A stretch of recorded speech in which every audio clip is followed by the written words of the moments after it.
of the country has now opened up with the second wave of the pandemic receding. Is the time right for many of you looking to buy a home to step out and start your house hunt?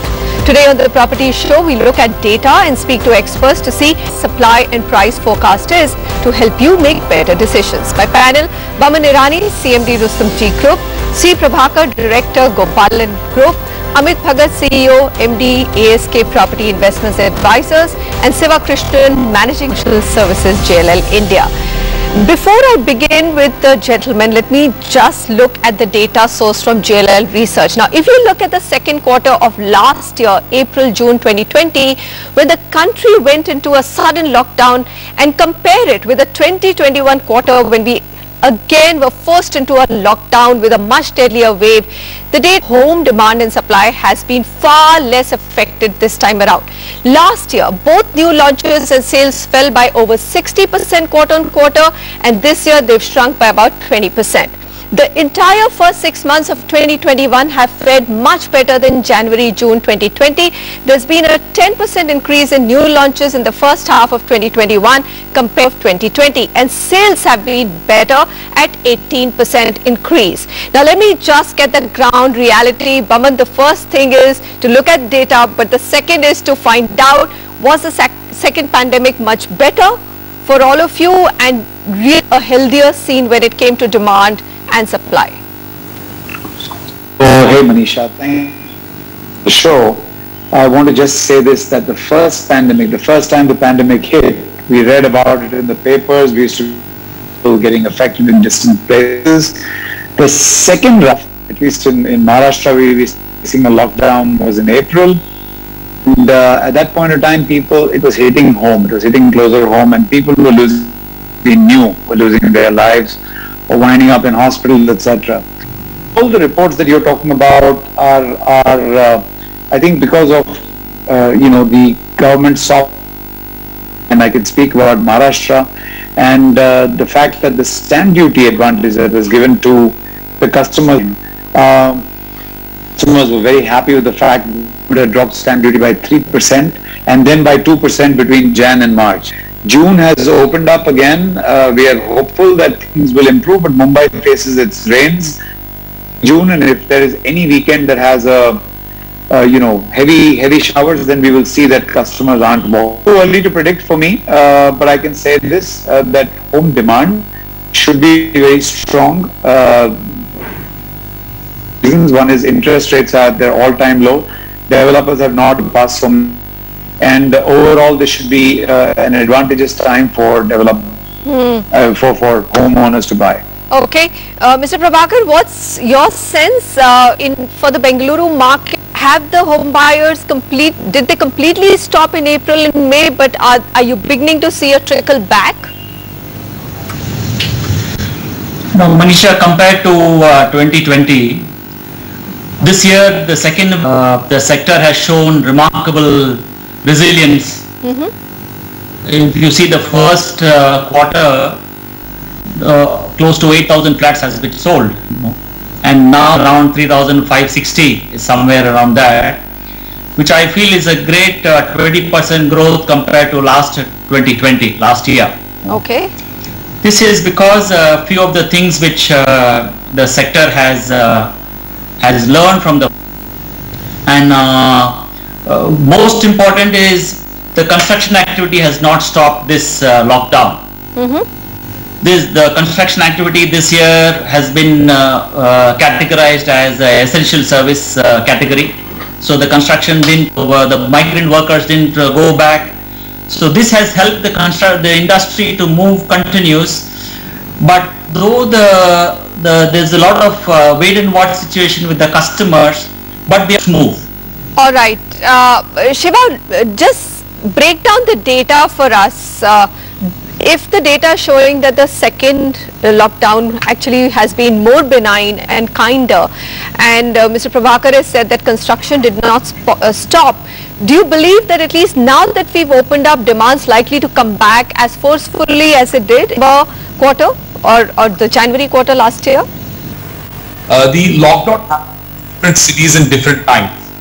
And compared to last year, the first COVID surge, where the lockdown was consistent and uniform at one point of time, and the quarter one of this year has been much what was last year.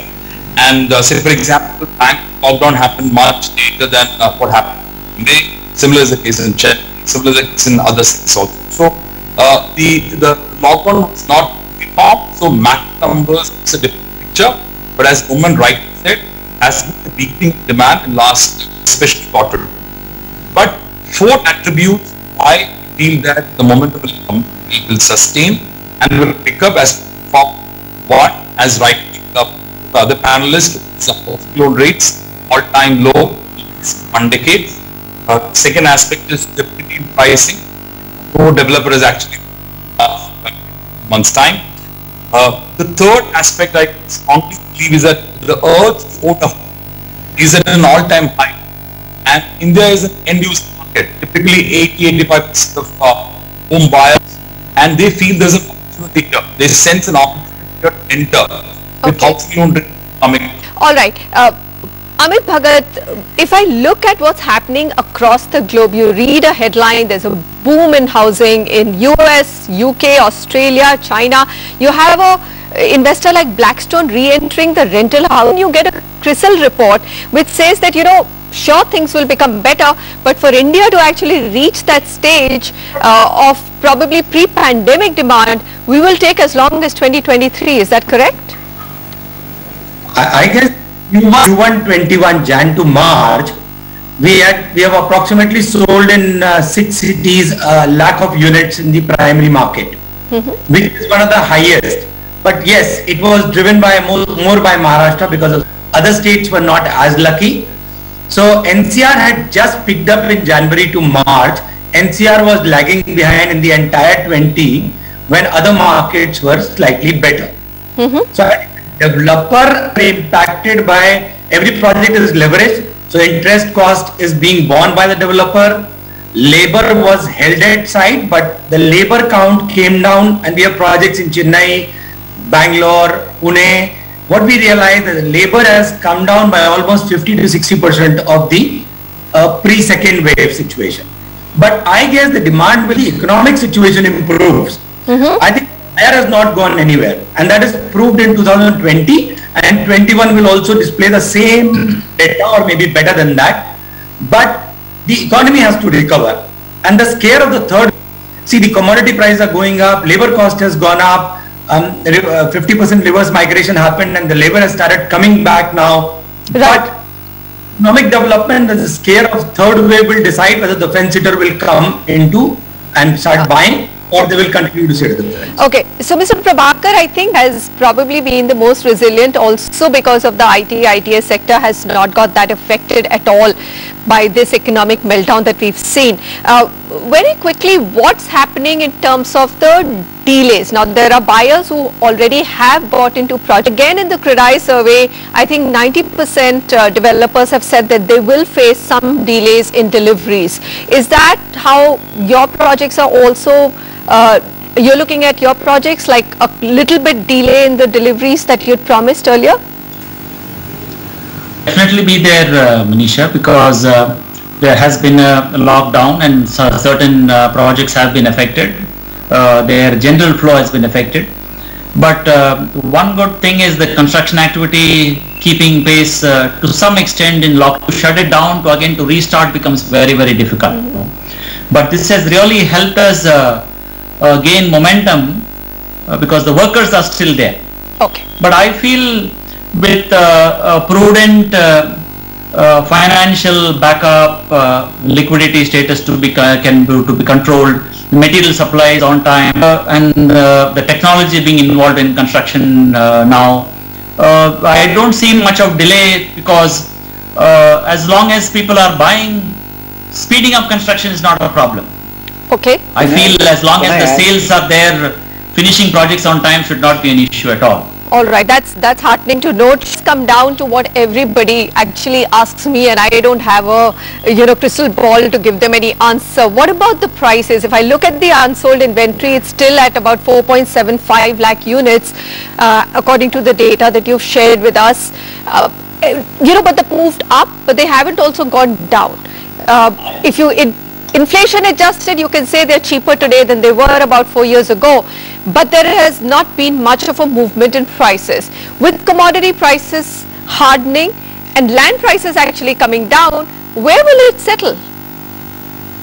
In a normal time, what was the kind of numbers which used to happen on a year-on-year basis on an all-India perspective? 7 cities, close to about 150,000, 200,000 units per annum, which has shrunk to about 80,000 to about 100,000 units as of today because of pandemic, because of weakened market. And the total inventory is close to about 1,000 units. So if we come back to the momentum, which is which I believe that with all the attributes are pointing towards a comeback, as Amit rightly said, the economy needs to come back to the normal GDP growth. If these two things comes back, and also the end user impact in the market, inventory at this juncture is only about 3 years, and any project typically takes about 3 to 4 years to complete. That's one aspect. So the inventory overheating is not very high compared to what used to be about 3-4 years back. And with RERA, demonetization, all the tsunamis we had seen in 2017, 2018, GST and other aspects, disruptions were there. The supply side has been coming down for the last 3-4 years, actually accelerated the supply. In fact, if you see some of the micro markets, some of the locations across cities, there is a lack of inventory in certain sizing and certain types. This is an indication saying that the demand for certain types and certain sizing as actually is available in certain micro markets. And I strongly believe that if this trend continues and if this momentum picks up or sustain, like what used to be in quarter 3, quarter 4 of 2020, the price points will start slowly inching up. Amit, do you agree to that there is any developers have in terms of being able to raise prices, or is it just for certain products in certain micro markets? I think once you will not fit all, it depends on the leverage of the project and the developer. It will be a function of what is a particular micro market supply and demand. So if it is an established suburb and the demand is matching the supply and the developer is less leveraged, he will definitely try and raise the prices if his cash flows and month on month projected. But if it is not, then he will be under pressure and he will not be able to reduce prices. Yes, the cost of material, labor definitely has gone up, and interest borne for second wave and first wave has added to the cost. So, ideally, yes, we should increase the prices because margin or salvage the margin. But at the same time, it is his leverage at the project level and at the company level and the micro market demand and supply which will decide. I will still repeat the same thing, it shoe fits all. We have seen very prudent and large corporate developers trying to firm up the prices, and there are certain markets where prices have also gone up even in the last year. Absolutely. In fact, one of the developers in North India has been able to raise prices of plotted developments by 30%. So product and settlement stay with us. I think Baman raised right up front the point of stamp duties. Now Maharashtra saw a phenomenal acceleration in sales, and despite the stamp duty cut, actually the government made more revenues. With the second pandemic and effects on real estate demand and supply, should other states be considering a stamp duty reduction? Is that the residential sector needs in India to pick up? Stay with us. Welcome back. We are looking at the residential sector in India to find out what's been the effect on demand, supply and prices of the second wave of the pandemic. And as we come out of the lockdown, will home buyers return in the same big numbers as they did in the last year of the pandemic lockdowns ending? I'm going to come to you, Baman. The stamp duty in Maharashtra, as you said right in the beginning, was a big reason why Maharashtra clocked some fantastic numbers till March. And then I also heard developers saying, why not extend it? There has been that math proven that stamp duty did not bring the state revenues down. But do you believe that other states should also be doing it? Is that a large enough demand, and will that be that magic mantra that the housing sector needs? The proof of the pudding is definitely in the eating. We don't need to speak about it. It's for everybody to see. I think any impetus given by the state government is considered, or by the government basically, is considered as an impetus for growth. I can tell you this, that there was a desire to buy homes post the pandemic, the first round, and that just got super compounded by the reduction of stamp duty. And people actually thought it was the right time to go out there and choose a home of their choice. And, I think one of our panelists mentioned that ready homes actually sold at a premium price. People were ready to go out and pay extra to get a home that was ready or nearly ready. And if I have a prediction on your show, come August this year, around Ganpati, we will see a tremendous surge again in buying. And now this statement, it comes with a caveat. Provided Delta Plus, which is the variant that has been discovered now, is kept under control and does not really run. You will see a tremendous buying taking place, and I can speak about my micro market, tremendous buying taking place around this August. And I think that we will even see prices go up, because developers are not making more money when they are raising the prices. It's only about, managing their costs, and the costs are up tremendously. Okay, fair enough. Mr. Prabhakar, you want to come in on that in terms of the price out there? You have the pricing power as demand will return. I mean, Baman is saying by August, barring the fact, and I'm keeping my fingers and toes crossed, we don't have that third wave. Do you believe that you will have room to increase prices? No, definitely there could be a premium for ready build so the risk is less. But I don't see any price going up.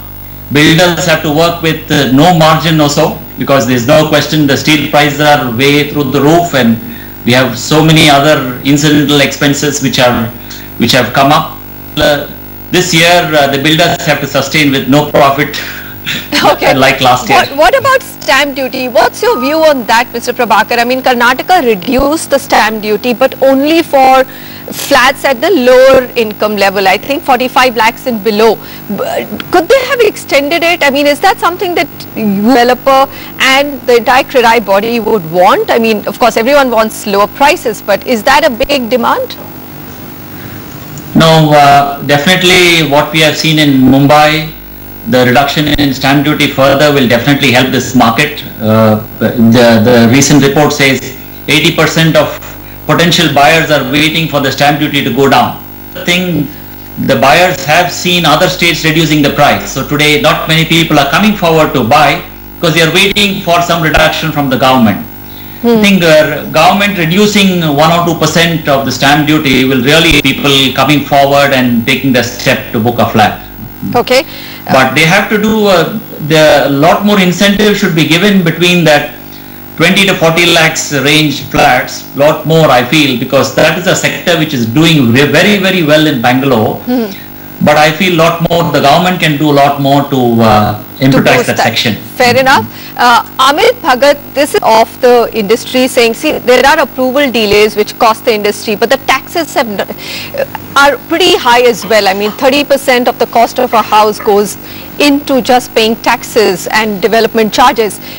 Is this a valid demand? Bring down the stamp duty. Why not in the state has such an accelerating effect on the economy? I think I agree with the developer community, because if you look at it, a limited period incentive has worked wonders in Maharashtra. Pune and Mumbai are classic examples how the demand has and the absorption. Every state needs this limited period incentive to counter the cost which has gone up because of commodity prices, increased interest burden because of wave 1, wave 2, and developers haven't got any benefit. A reduction in development charges, premiums, which is also a welcome step taken by Maharashtra, should be taken by other states to incentivize developers to bear the additional cost during this pandemic. At the same time, incentivize the end user to come and close their transactions. Fair enough. Be a win-win, and it will spur up the economic growth at the same time. Baman, any worry at all that interest rate cycles might turn because there are inflationary pressures globally? I mean, we're talking about the fact that maybe we've seen the best of the inflation, the best of the low interest regime, and within, do you think that party could end, the home loan party? I'm sure hoping not, Manisha, because one of the major drivers is the cost of money that is keeping home buyers enthused to buy homes. But other than that, Manisha, I think there's a lot of things that the government can do at this to increase the home buying. There could be certain tax advantages that are given for a second home. There could be certain tax breaks that are given to people who want to upgrade their homes and buy a larger home. We could give tax to people if they're investing in real estate. So Baman, one question which I should have asked earlier, but I'm going to ask you now. You know, every time there is a pandemic or any kind of big event, the projects do get delayed, and these delays are not in control of the developers. People have this question, why do we need to sell under construction projects? Why don't we only sell a ready project? Good question. I don't think this works anywhere internationally. People like to buy when things are under construction, because buying a home is not like buying a car. You know, you get the colors you want when you want. You know, at best you have to wait for a color, you'll wait for a week or 10 days. A home is all about location, where it is in the building, and I'm speaking of the floors that you want. You sometimes want a particular view. You sometimes want to be in a particular building that has got Vastu enhancement. You know, in certain apartments will have it, in certain won't. Ideally, if buying a home was buying like buying a shirt or a car or even a motorcycle, I think this would work. But under construction homes will continue to sell. I think with the advent of RERA, with the strengthening of RERA as we years now, I see that home buyers have a lot of faith in the authority, and they're certain that the homes will be delivered in time. Extensions, if any, are paid for by the developer. So overall, I don't see this trend passing away. I don't see it going away. Fair enough. Well, that's another discussion on why buyer ends up taking an inordinate burden of a delay. But that's for another day. On that note, I'm going to thank all of you gentlemen, Mr. Prabhakar, Amit Bhagat, Shiva and Baman. Thank you so much for joining me. It's always going to be a discussion on what's going to happen to demand, supply and of course homes going forward. Is this the right time to buy? Well, if you want to upgrade or you want your first home, probably not a better time. Thanks so much for watching and goodbye.